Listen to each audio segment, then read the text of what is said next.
in today's video, I'll be showing you how to create Walmart affiliate account. First of all, open your browser. In the search bar, type in Walmart affiliate program. Here, click on the first link that you see. Once you're on the home page, click on Apply Now option.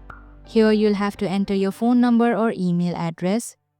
Then tap on the Continue button. Now enter your details such as your first name, last name, your phone number, and you'll have to create a password. After you're done entering your details, scroll down, then tap on the Continue button. Here you'll have to enter the verification code that was sent to your number, then tap on Verify and Create Account option. Next, you'll have to provide some basic information about yourself like your date of birth and your location.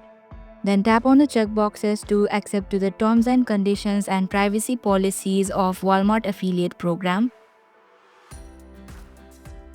Then click on the Next button. Here you'll have to select any 6 options that you'd like to share. Then tap on the Next button. And lastly, you'll have to select the social media account that you're active on. Once everything's filled out, click Submit to complete your application. Walmart will review it to ensure it meets their guidelines. Wait for approval. This can take a few days. Once approved, you'll get access to your affiliate dashboard. And that's it.